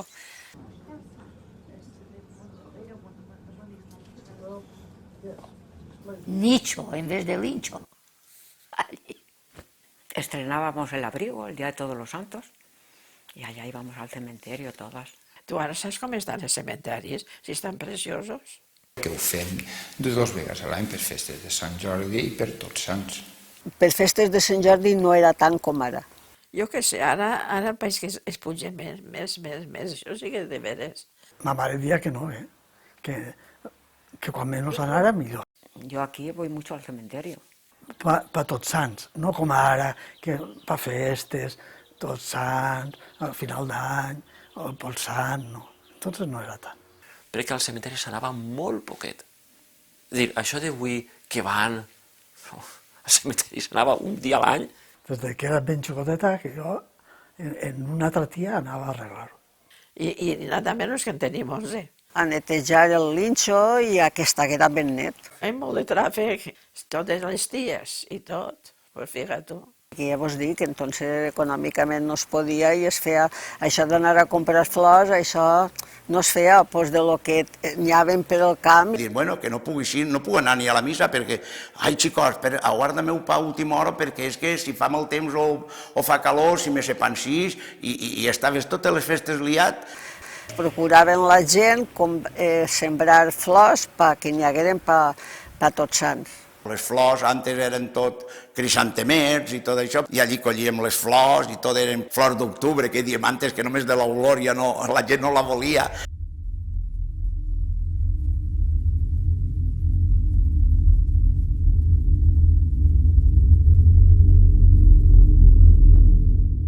També a segles anteriors podem remuntar les pràctiques de la medicina popular, a la qual la població podia obtindre remeis de salut al marge de la ciència mèdica oficial. De fet, fins fa no massa dècades hi havia molta gent que encara li tenia molta més confiança a remeis dels curanderos que no als coneixements del metge. Pràctiques com medir per a guarir els enfits, l'aigua magnetitzada, la imposició de mans, les oracions com a conjurs contra els mals de cos o l'ànima, o les animetes, formen part d'una important cultura etnogràfica que no devem deixar en l'oblit.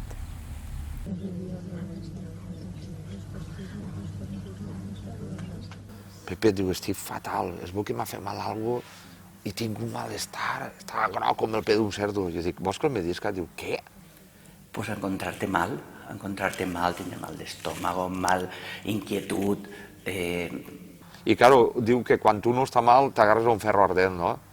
La medida pot ser en mocador, així sedós, i en cinta d'estes que n'hi ha de raso, Així diguem, medir, trencar l'enfit. No sé si vosaltres també digueu trencar l'enfit, parar, també diguem la parar.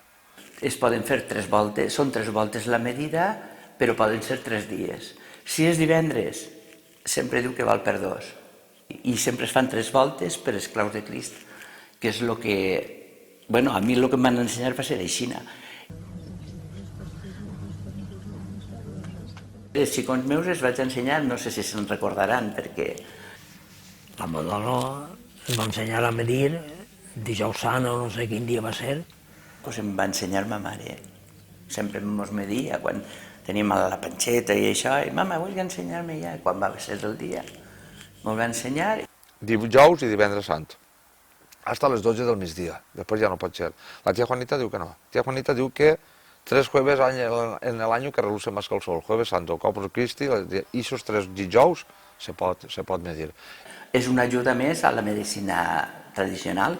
Tinc de la parà, tinc d'una cullera d'arròs florit, tinc la de la bufada de l'aire, tinc la de la insolació, tinc la de mal de ronyons. No, són diferents. La de la medida és una cosa, la de la presa d'ull una altra, n'hi ha, jo què sé, d'herbes, n'hi ha persones que saben... La de mal d'ull, que per avui encara existeix, el del mal d'ull la gent creu, no? I l'altra, la presa d'ull, és d'altra manera, és l'oració diferent i... Berrugues. També no n'hi ha oració, és un Pare Nostre, això se pot dir també? La veritat és que és efectiva i mal no te'n fa. L'únic que pot fer-te és bé. Gloriosa Santana, vos se meresqueu que sou la Mare de Déu, Mare del Nostre Senyor, la gloriosa Santa Isabel, Mare del gloriós Sant Joan, així com aquestes paraules són certes i veritat. En nom de la Santíssima Trinitat i de la Verge Maria, que li lleve el mal a fulano i la malaltia. I serà el mal d'ull. El per què, misteris de la vida.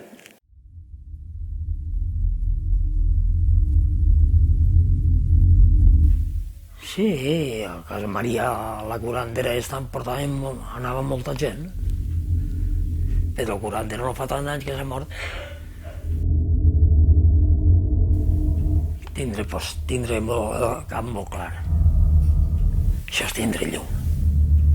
Pues la gràcia era això que almenys el tocaven i el llevaven el mal. En fi, hi havia diverses dones, diverses persones que tenien llum. Va vindre molts anys, molts. I anava molta gent, molta. Un quarto com este estaven allí, entraven i xerraven i xerraven. I en l'habitació es quedaven els que havien vengut i ella. Però nosaltres aníem fora ja. Totes les coses que em va dir, totes me'ls van adivinar també. I entonces li va dir que es posara una botella d'aigua. Li la va fer allí, però diu, quan s'acabe, en tant temps fa tants dies. Ella li feia allí el tapó, li feia unes creuetes i ja està. No sé com ho veuen, això. Ella només tanca els ulls i es queda pensant. I al moment, ja li diu que pega una repassada i ho veu. És impressionant, Hi ha coses que... El tema de l'espiritisme, això no és nou. O això que ara diem de la Ouija, per això ha existit sempre. I els pobles, hi ha historietes que si avisa a ma mare, que si això, resem-li, diguem-li una misseta. No, això senties a la gent i jo, ma mare fa això, no fa escarxotó. Només arribar a Banyeres sí que em van demanar anar a beneir a una casa perquè hi havia elements. Perquè he sentit moltes coses de gent d'esta que diu és que han vingut a visitar-me, però això ja... Si ho penses t'assustes, no? Però quan tinc que fer-ho, ha anat, ho ha beneït. Ja no saps el que és. Que pot existir? Doncs sí, perquè hi ha coses que... Perquè nosaltres actualment la ciència, tot el que no podem explicar no passa. Entonces dius, no, és que això és impossible. Doncs alguna gent no compta, dius, per què? Dius... Que poden ser comportaments més psicològics, però també tens que intentar respectar aquestes persones, els seus processos, acompanyar. És veritat, no és veritat? No ho pots saber. Hi ha gent que per la conscienciació, pel poder de la ment, per el que siga, diu, és que han vingut a visitar-me, és que m'ha fet cosquelles. La vinculació als difunts, és que ja m'han fet una senyal, o coses d'aixes que t'ho diuen, és dir, és que... o és que he vist, o... I resulta que una nit es va aparèixer l'home este i se'n va anar a veure a Matià. I, ai, es va posar a xillar, total és que van quedar al retorn i li va dir, mire, així ha passat això, un home que tenia unes misses de manaires i no ho havia fet, i ara és aparegut. I el retorn es va dir, doncs mira, això ni sabem si serà de veres o serà mentira. Fem la missa que toca i a viure. I així anem a fer-ho. Jo soc molt poregós, vull dir que tinc més por que... Però quan te demanen una cosa d'aixes, doncs te se'n va la por. I dius, doncs tinc que fer-ho, ho faig, no? Perquè jo giro totes les nits i dic bona nit. Bona nit a tots. No me contesta ningú. Sense que era algú, em cagava.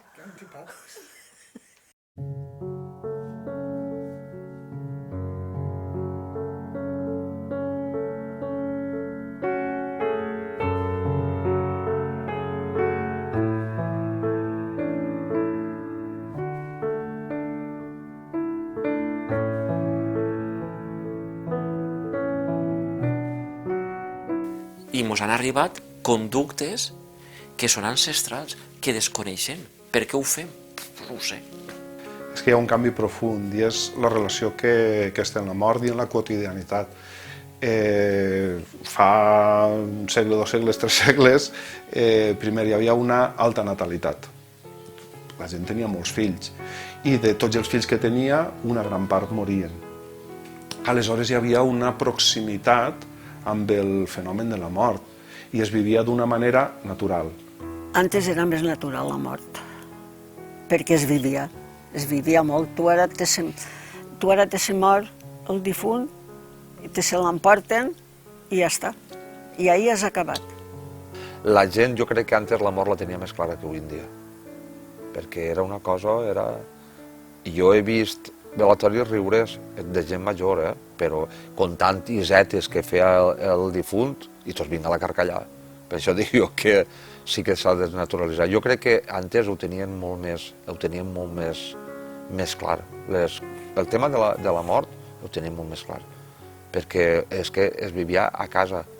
Antes, doncs això, te'l tenies que despullar, el tenies que vestir i el tenies que arreglar.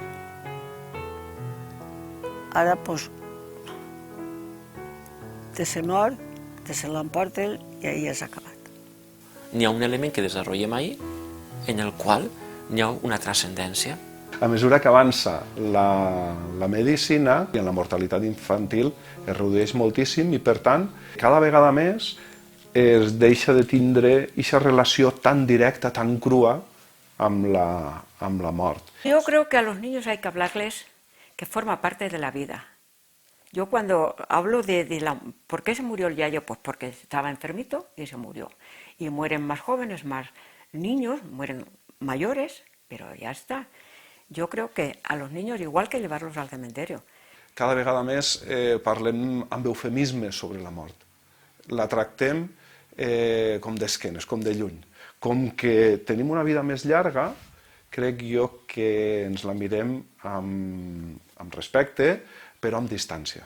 Perquè ma abuela deia, hasta que no em traguen per les cames per davant, volia dir que s'havia mort, d'ací no em menege. Pues aquesta persona voldria estar en sa casa, no? Que gelat, no? Aportar-se-lo a un puesto d'ixos, i que estigui allí, després tanquen per la nit, cada un sa casa i de tot. O deixem que ho facin els professionals, quan abans es feia a casa, no? No sé si llamarlo la ventaja o qué, los paliativos que hay ahora, porque antes mi madre murió de cáncer, y ya os lo podéis imaginar, en aquella época. Jo sempre dic que ni lo de antes ni lo de ara. Que antes sabies, per mi crec que sabies més apreciar les coses que ara. Com la vida evoluciona tant, tornar arrere no pots tornar. És que, i lo de antes era massa i lo de ara és una cosa ja que molts diuen, mira, com si enterrarem un gos. En algunes coses sí que se'l avançar, però en altres no. No canvia lo de antes per ara.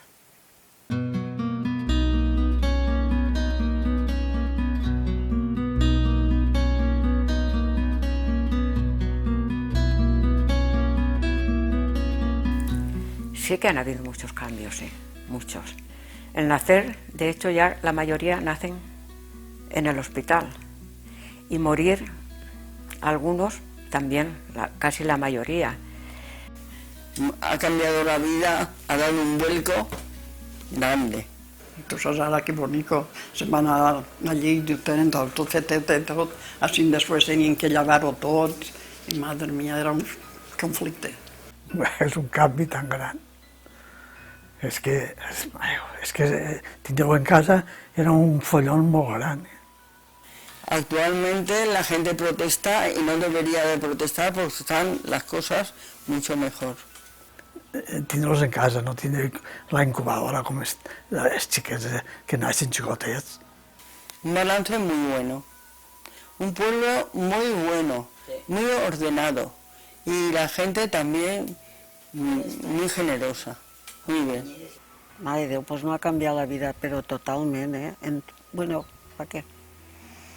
Jo soc major, però quantes coses veig i dic, ai, si visqueren els meus pares, si visqueren els meus pares.